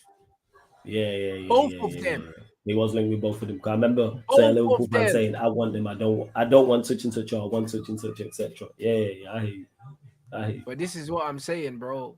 Like, this is what I mean, bro. And this Liverpool manager flat out came out and said, yo, there's stuff that they already do well. I'm not touching it. Yeah, which makes sense. You know what I'm saying? Which And our makes sense. managers come in and said, yeah, fuck everything you done before. We're doing my thing. Fuck your attributes. Fuck your attributes. We're just gonna do my thing. Which You is know, like that. which is cool to do, but then you have to utilize everything. If you're gonna do that, cool. But then again, it ties back into it. And I keep Yeah, but mentioning it. I don't think it's ever all flawless though. Nah, the Do you know reason what why I'm I saying? say it's cool in regards to if you are gonna go your way, use the youth players. If he I was hear it. failing with his youth, that's why I'm saying that. It's about it comes back to that because we know what these senior players are. We know But that's that. the difference between him and Van Gaal. Van Gaal said, listen, yeah, I want to do things my way, and I'm going to use the young G's because they're going to listen to me and they're going to This do what is they're what I've told. said about them. They're going to listen. And you know what? Players listening and applying themselves with a point to prove are automatically just going to perform to a certain standard. You're going to get 5 out of 10. So I'm with it. Man said he came with human agents. No, but no, these men are super right. And this is why people need to understand where I'm coming from, yeah, in this instance. I'm not Amorim out. No, you're I'm just not. criticizing fairly. I believe that he can turn this around because I believe he's a good coach. However, coaching is not the reason why he's struggling right now. His man management, yeah, and him not being able to put his ego aside to realize that he needs to change certain things is why he's struggling. The reason why Rude, yeah, didn't lose any games is not because, yeah, he's a good coach, but because he was humble enough to understand that he could only win the games if he had the players on side. And he switched it up. And that Casemiro Agate thing was key. And this is And where it again, ties into. that would have been, yeah, that would have been with communication with the players. Because Casemiro came out straight away and said, yo, me and Agate, we just understand each other. Like, we just know Wagwan blood. Like, that wasn't coaching. And that'll take a genius. I said this because Ten Hag refused to do it. Play them together. Yeah. Yes, but no, I'm reminded. Play them together. You know why? Because I actually think they complement each other very well. Bro, to be honest, though, you know what I'm saying? I'm not Einstein. If I was watching Manchester United, yeah, not being a Manchester United fan, if I was watching Manchester United, yeah, under Ruud van Nistelrooy, yeah, and I just took over the club, yeah, and I saw what Cass and Agate are doing, I'm saying, all right, cool. I'm sticking with that. I'm keeping this double pivot because it already works. I'm sticking with Cass. Safe, Ruud, you've done my homework for me. My brother, spot, safe. Because I know this works. So I'm not touching that, regardless. Because we can still play that double pivot in this new system. So that's my double pivot now. Period. You know what I mean? Two guys, they speak the same language. They got a similar culture in terms of they're both like gritty players. You know what I mean? Cass can pass, Ogate can tackle. All right, cool. Rude, you're undefeated with this double pivot. Safe. You done my homework for me, Spud. Safe. That's my double pivot. End of story. So now I'm looking at other things now. Do you know what I'm saying? This manager came in and played Kobe Mino there with Ugarte, and he wonders why we're getting ran through. Yeah, we know Mano's a 10. And what's crazy is he figured out Mano's a 10. And we all know but it took Mano's him 2 months to figure it out. And that's a problem, Rance. That's a problem. That is a problem in regards to that. And the thing is, what makes it worse is that I know you know these things because of what you say in press conferences. You pointed out all the blatant, obvious mistakes in regards to what these players can and can't do. Like Garnacho not being able to play in the 10. You said that. Didn't say it verbatim, but he said that with what he said. He did say that. He said he can't play centrally. But then he played, but then you then continue to play him in the 10. That makes you go, eh. And then, no, here's the wickedest thing. You don't continue to play him in the 10. You play him on the wing, and then you accommodate the formation by inverting your wing backs, yeah, instead of just playing actual 10s in the 10. Because you know why? Because you're trying to be too fucking smart. That's why. You're too clever. Do you know what I'm saying? So why are you trying to be so smart for, bro? Like, do you know what I'm saying? This is my problem. Like, my problem with the situation is, yeah, man say we don't have tens. We've got Ericsson, yeah. Whether man likes Ericsson or not, man can say, yeah, man can say we don't have tens. And this is why I talk about adaptation. Because hear this, yeah. This system needs 2 tens, yeah, and it needs wingbacks to hold the touchline. So in my head, yeah, this is how I do the process of elimination. I look at the Man United. I'm like, who can play 10? Bruno can play 10, even though I don't like him there. Ericsson can play 10. Yeah. Kobe can play 10. Ahmad can play 10. That's 4 players, yeah? All right, so those are my 4 tens. Absolutely. Double pivot, I've got Cass. I've got Ugarte. I know that Bruno can play in there as well. I've got Collier. I've got 4, yeah? All right, cool. So these are my midfield 4. So now I need to find a balance between those 4, yeah? Garnacho can only play hugging the touchline. So that means he's a wingback. Right, absolutely. Or he doesn't play. Do you see what I'm saying? Right. It's that simple. Like, Ahmad prefers going down the outside. He looks great at wingback. He's got that intensity. All right, cool. Ahmad's a wingback for argument's sake. Yeah, you can play wingback or 10 either, or he's that good. That's it. Yeah. So now we do this, yeah? So then we put the 10s in their position. So we go Ericsson, Kobe, yeah? And then we go Bruno, Cass, or whatever. That's our midfield 4. What's the problem with this midfield 4? Kobe, Mino, yeah? Ericsson, Casemiro. There's not really legs there. So you know what we do? We just don't fucking press high. That's it. Wow. I don't need to change anything else. Do you know what I mean? Because if we're going to have the ball 70% of the time anyway, and I'm off the ball doesn't matter as much. Off the ball don't happen as much because you're on the ball more than you're off the ball. Do you see what I'm saying? The problem is, yeah, you can just adapt, yeah, how you interpret the system to the characteristics of the players until you get the characteristics that you want. Or you go and get the youth players with the characteristics and you play them and you lose games, but I can see what you're doing. But the manager's doing neither. And I'm with the second one. I'm with the second one. This guy's trying to create shit for no reason, blood. Dalot inverting left wing back. Yeah, Dalot playing wing back is not it, man. Dalot playing wing back is not what? Yeah. Dalot at wing back ain't the one. Brother, it's insanity, my brother. Yeah, you know what I'm saying? And this is why I'm saying, yeah, I am not here saying I want this guy out. I'm not saying that. I'm saying he needs to make up his fucking mind. The same thing I said about Ten Hag. Make up your mind. Decide. Are we pressing high? Because if we are, then you need to get the defensive line up because we can't have a high press at the front and a low block at the same time. So, but then you can't do that with Maguire being there. You just there you go. So decide whether we're pressing high up and everyone pushes forward, or if we're doing a low block. Decide. Do you know what I'm saying? You can't play 2 systems here in one, bruv. It doesn't work. Do you know what I mean? Either everyone steps up or everyone sits back. We don't let these 3 men go and these men sit back and then there's a big donut hole in the middle, like what we were doing before.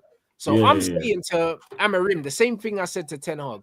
Decide what you're fucking doing, man. Yeah, go on a formation and stick with it because you know what they can and can't do. Because that's what makes it worse. Is because Ten Hag, you could tell in his press conferences he didn't have a clue. I know you have a clue by what you say. You've been saying this. Brother, play the youth team, yeah, the same way Van Gaal did. Play the youth. And then if we lose, I'm saying, you know what? He doesn't have the money. He hasn't got the profiles. He's making do with what he has. And then I'm happy to suffer because I can see what you're trying to do. If you went and got that Mantato from the youth team, yeah, tall, quick, left-footed, and you played him left wing back instead of Ahmad, yeah, and you played him and Ahmad on that right-hand side, I will back that. Facts. I'll back it because I'll be like, you know what? This is the profile he wants. This is a Quenda profile, but Quenda's not available now. Bro. So you get him. I think we'd be better off. I think the results would improve with that. Well, of course they would. I think we'd be better off with that. I'm fully with that. I've been saying they would. Well, of course they would. But my thing is, help me, yeah? Help you, bruv. You know, like that. If you show me what you're trying to do, I can wholeheartedly, yeah? I can defend you because I can say, you know what? This is what you want to do. you don't have this available, yeah. So this is what you're trying to do. But instead, what you've done is you're playing fucking Mazraoui there when we know that his best Maz is not performances are at centre back. He's a centre back. He offers no attacking input whatsoever. It's not his game. We're conceding more goals. He's not the profile you want. You had Anthony there, you refused to fucking play him, and when he did play, he actually played well, and you still got rid of him. Yeah, he didn't suit what he was trying to do. That's it. And then 1 week, Ahmad's a right wing back. Next week he's a right 10. Next week he's a right wing back. Then for 2 weeks he's a right 10. Then he's a wing back again. You're taking the piss, bro. That's all I'm saying. I'm saying give us something to believe in, bro. Because once you give us something to believe in, I will fucking back you. But I'm not gonna back you blindly. I'm not gonna do it. Yeah. That makes sense. 100%. I'm not gonna back you blindly. I refuse because it's not who I am. No, and that's right, and that's fair. That's why I'm not giving any pushback on what you're saying. Like I said, I think the resolution, and I say it again for the 5th, 6th time, however many times I've said it, it's about the academy players. Because I think we'd be better off with them. Like that Mantaro guy we mentioned. Yeah. We've seen Collier's impact. You have Amas. You have Chido. You now have the Heaven youngster from Arsenal. Bro, look how well, well play him. Collier, has done. You know why? Just because he just fits a profile, not because he's a fucking amazing player. Imagine if he recruited from the youth team and we had 3 or 4 other players that would just play at that level. Just Collier level, 6 out of 10. Just 6 bro, out of 10. That's it. Imagine if we had players that fit the profile that were just a right wing back, just Collier's level, nothing special, but right, he gets up and down the pitch and he keeps the ball. All of a sudden, we look like a better team. And I've been saying this: youth players play, use them players. That's exactly what Van Gaal did. Van Gaal didn't complain about not having his profile. He just went in the youth team and he got them. When this manager came in, they told us that part of his ethos here was using the youth team, and he done it at Sporting and that. I did hear. Why are we? So why are they not playing? Yeah, I did hear that. Exactly. Kone is another one, bro. Try Kone. Is he he's a central midfielder, right? Is it Kone? I know he got injured, but bro, this guy can play, bro. He's better on the ball than Ugarte right now. Play. You know what I mean? Man can say, "Oh, man's skinny." Look at Papa Matasar, bro. That guy's built like a pepperami, blood. He active, man. He active. Bro, this is what I'm trying to say, bro. Play the youths, yeah, and if it doesn't work, I won't criticize you. No, because I can see what you're trying to do, and I think it would work. That's the craziest part. I think it would work. I don't think we lose 5 and 7. I think we're on a good trajectory, and I'm not even asking us to be high up high up the table. I don't think we're a top 4 side, top 6 side. I'm just like, all right, cool, just do better. But Ralph was playing Elanga. He did play, and you've seen the impact Elanga had when scored away at Atletico Madrid. This is what I'm saying. And the funny thing is, if we had Pellistri and Elanga right now as wing backs, yeah, we'd be better off. We'd be much better off.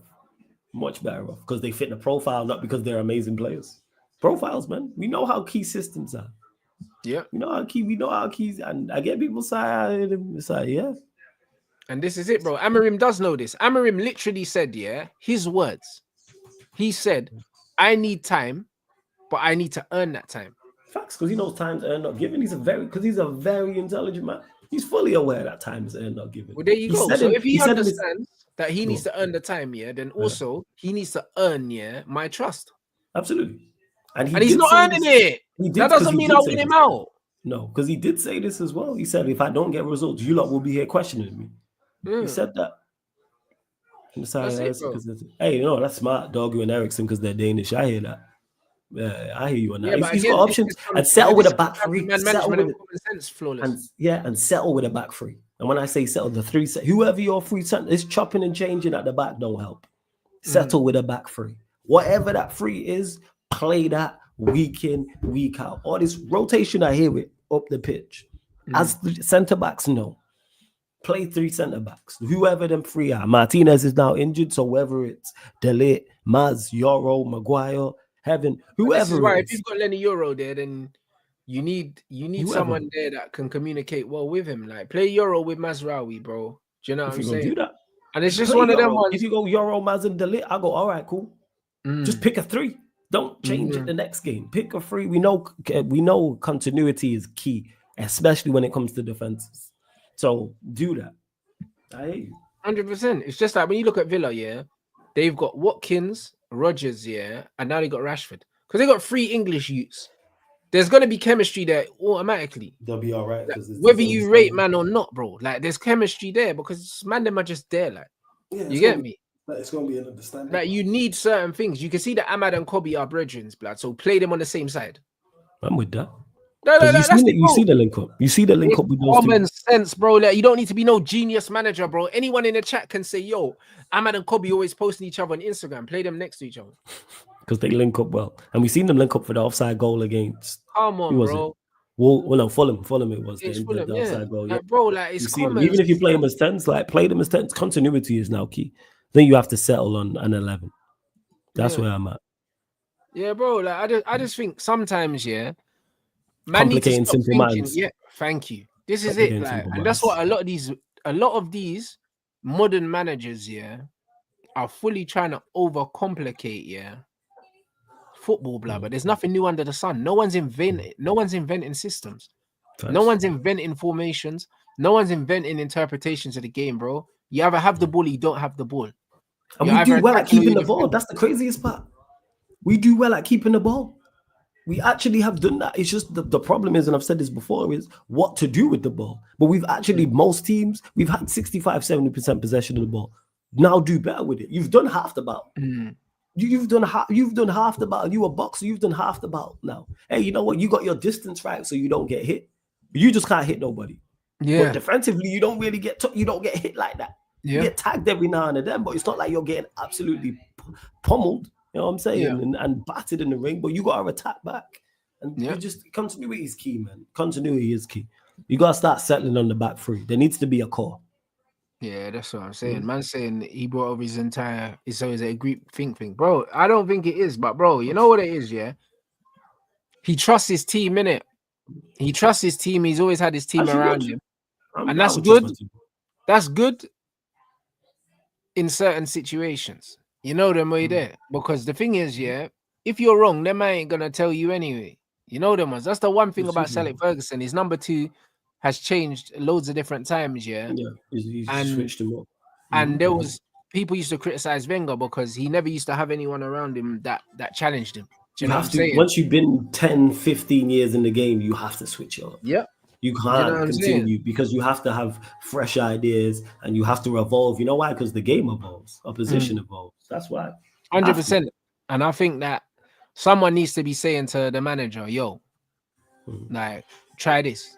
Yes. You need to do this. Or what about this? Like, even the fact that Christian Eriksen plays in the 10 for his country, yeah, and you play 2 10s, and it's taking you months to play him in the 10, yeah. Like, you don't have the legs, people said nonsense. You're not playing him in the 10, the position that he's most dangerous in, just what? Because he ain't got the mobility. But surely, yeah, if we're gonna have the ball, yeah, shouldn't you be more worried about what he can do with the ball at his feet? And we know what he can do with the ball at his feet, because one thing he does is technically very sound and can pick a pass. We've seen it. The times he's picked a pass and things of this nature. Play Eriksen 10, but settle on it. If it's Eriksen and Ahmad, cool. If it's Eriksen and Maino, or it's Maino, pick 2. Yeah. Pick 2. You know what I'm saying? None of this Garnacho stuff in the 10. None of this Bruno. Bruno playing a problem. Bro. Bruno's playing a problem, period. I don't want to see Bruno. I'm tired of seeing Bruno, man. Bruno's a problem. Bruno's a problem. I hear that, but that's not a problem that we can deal with right now, bro. He's got the passport and he's got an armband, so yeah, he can. He can do that. Sends message shockwaves through, like, hey, you know what? You've not been performing well in these past few games. Even though I thought he was all right in the game against Palace. Do better. Anyone should be doing, because I've seen you drop everybody. There's no one who's not been dropped. Rashford's jettisoned. You move players on. You're still trying to move players on now. Garnacho got dropped from a squad, and he was one of the poster child. You got rid of both poster childs. Neither of them are safe. You started no striker. Yeah, but now no striker every week, bro. So you know now Garnacho's back there again. It's like, what's he done? Like, I don't know. I don't know. He's confused, bruv. Rio's urged Amorim to bring back Paul Pogba. I'd say to Pogba, come in and train with us. Let me see what you've got. I'll do that. I would have done that already. Cool. I hear that. It would be great if he comes back and he trains with us. Then he'll be our best player. Like, is what it is, isn't it? Like, for me, I think it would be cool if he comes back, but I'm not holding my breath, bro. I'll be honest. I Like, don't think he comes back. I don't think his best faith. Like I've said before on the Pogba thing, if I'm advising him, why go back? You're supposed to be when you sign for a new club, new lease of life. the only reason why I can see it happening is because Pogba he's an emotional guy, innit? And the thing is, if you actually look at it, he's only played for 2 clubs. Yeah, it's us and Juve. Exactly. Yeah. It's just us and So Juve.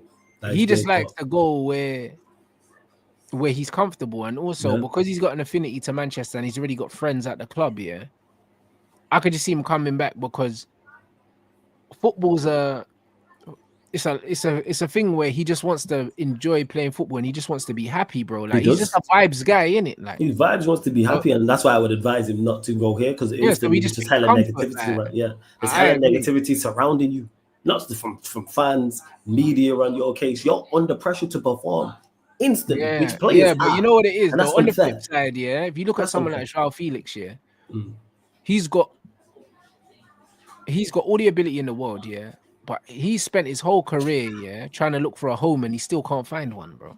No, because with Joao Felix, I said this. This is what his 4th club or something like that, and he's crazy. Only 24. His talent is crazy.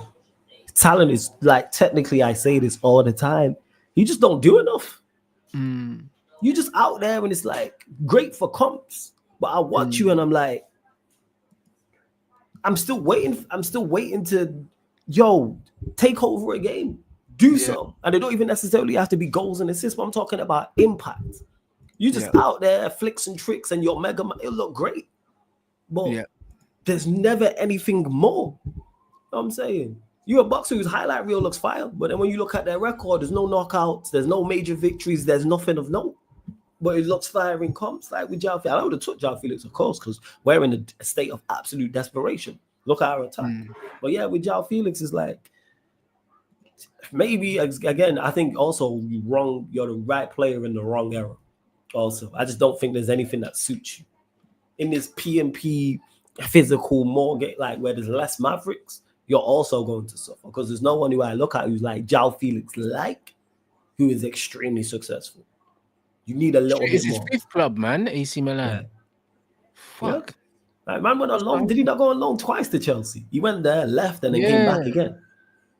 But he's been in 5 clubs. And you talk to Chelsea fans, and they're just like, he's just there. This is what I'm saying. Being at 5 different clubs at 25 is insane, bro. And this is why. And he's still trying to find a home. And then if that doesn't work out at AC Milan, then what? Then it's club number 6 now, man. Who's his actual parent club? Is it Chelsea or is he on loan from Chelsea? No, Chelsea actually fully signed him the last window. Yeah, and they're already loaning him out 6 months later. Mad. And he tried to sign Garnacho to replace you. Yeah. Let go of them stocks, man.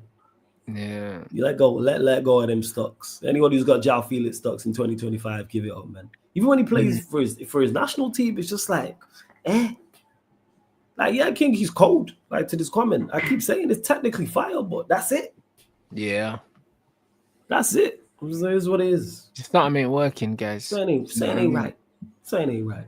For sure. But I am I'm 100%. I'm a fan of the idea of Paul Pogba joining Manchester United. However, it's like, that still doesn't fix the problems that we have. Because we still got more problems. That's the issue right there. We still got problems. Ladies and gentlemen, we have a problem. Word to Stephen A. Smith. That's just where it is. But this manager can fix it, and I think he will. Because I think it's basic stuff to do. I think it's supremely basic stuff to do. Yeah, but I think the stuff is so basic that he can't see it. You reckon so? Damn. Brother, I reckon it's so basic he can't see it because I think that the problems we have here is like he thinks that they're bigger than they are. If he can't solve this, we really in trouble if he can't. Yeah, this is my thing. It's not that I don't think he can solve the problem. I think he can. I think he can solve the problem, but I think that, like, bro, he thinks that it's something difficult. It's not fucking difficult, bro. It's basic shit, blood. Play man in the right positions, bro. Stop playing 2 defenders at wing back. Now Dorgu's which hopefully should change with Dorgu. That's what now Dorgu's here. I'm trying to see Dorgu and Ahmad as wing backs, bro. Do you know what I'm saying? And I'm trying to see Ericsson and Mino Mano and someone else. Yeah, Ericsson and tens. Mino, yeah, in the tens.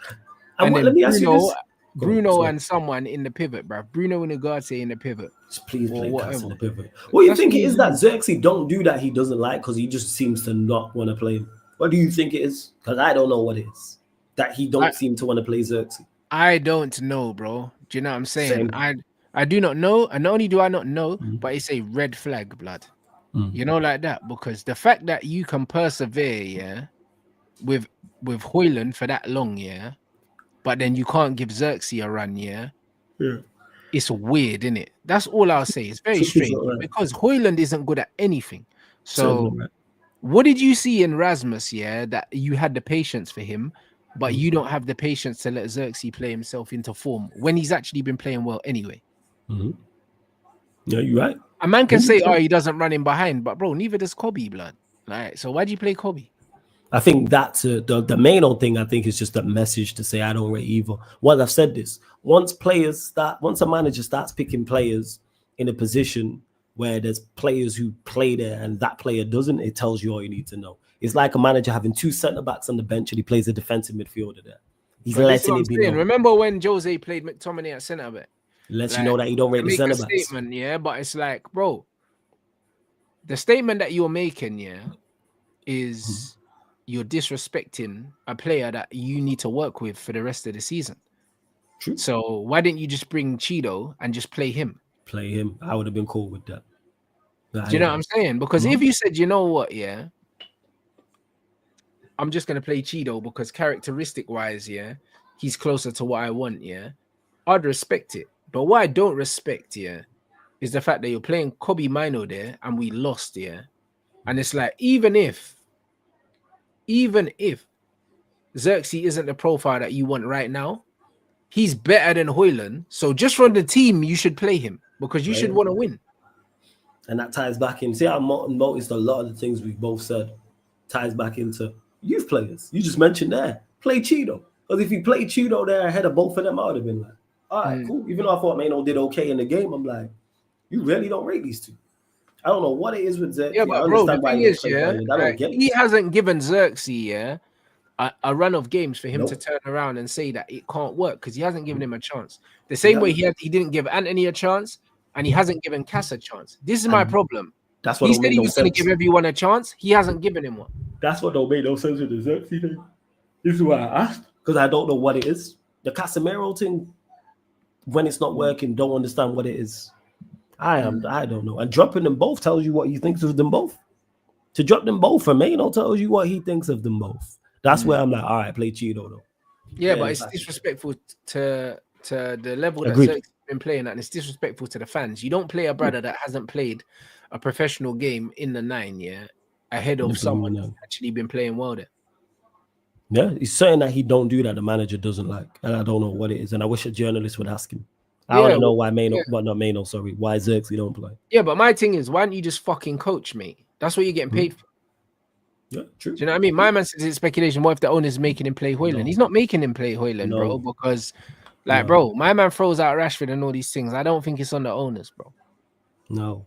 If man saying he doesn't make channel runs, that's bollocks, because I watched him at Bologna and he does make channel runs.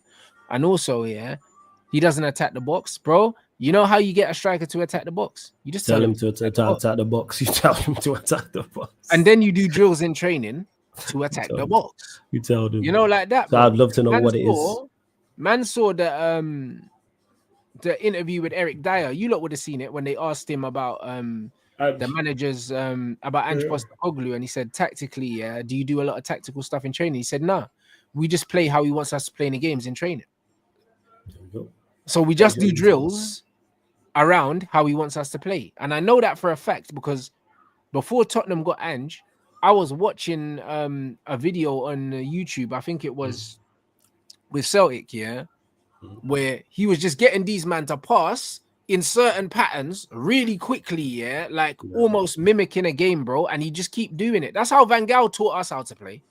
Van Gaal literally had us in our formation before the game, passing the ball out in these shapes, before the game, bro. Like, he literally set out the formation and we are moving the ball like that before the game. So why can't the manager do that?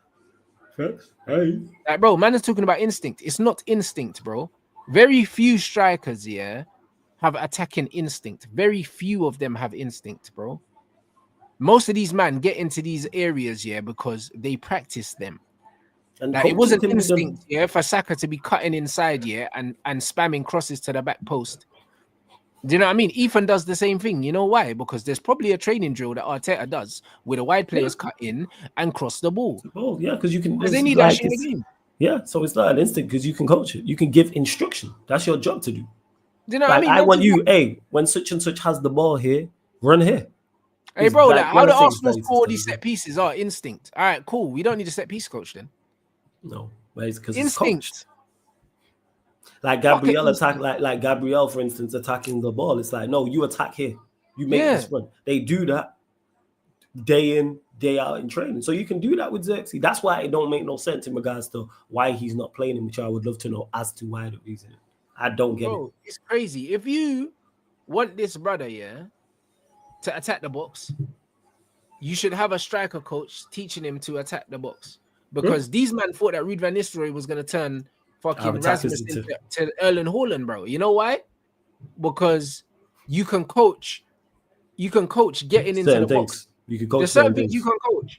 Like, bro, Raheem Sterling was scoring goals at Man City and he wasn't scoring them at Chelsea. You know why? Because he was coached to get into the box and do certain things. Like, all right, when such and such has the ball here, this is the patterns that are going to lead up into the students. You don't score all those goals. Sterling scored an accident.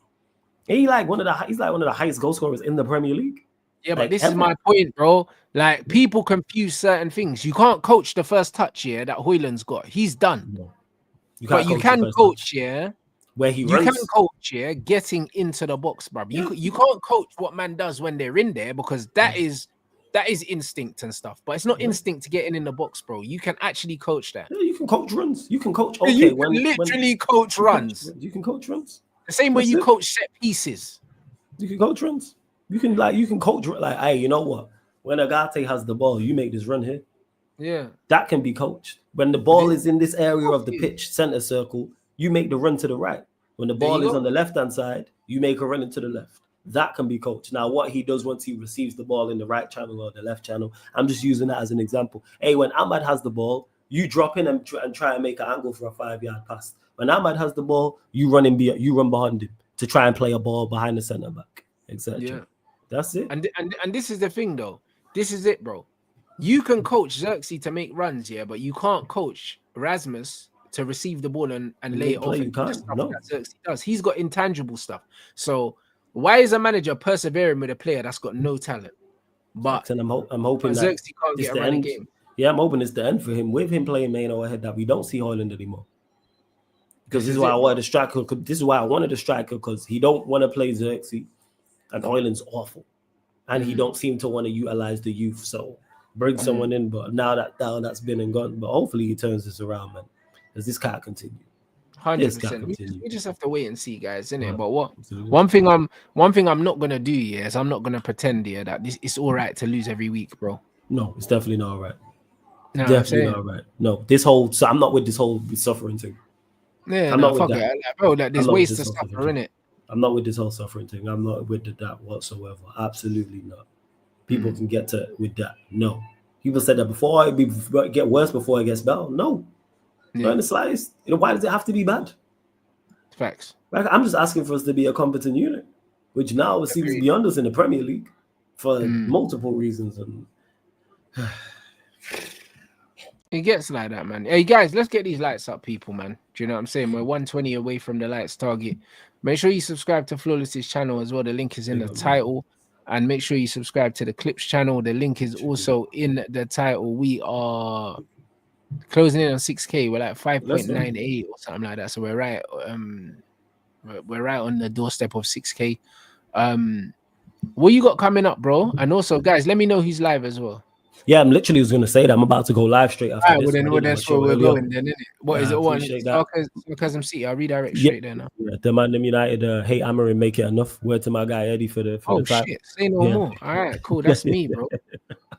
So redirecting there. First and foremost, big up for having me. You know what I'm saying? Appreciate you having me on the channel. As always, large up to the chat. As always, big up everyone. Run up the likes, please, on the video. Subscribe here. Subscribe to the Clips channel. And subscribe to Sarcasm City TV. Like I said, going live, man, the United pod. So I'll be talking more of Manchester United, because I didn't do it before earlier on today.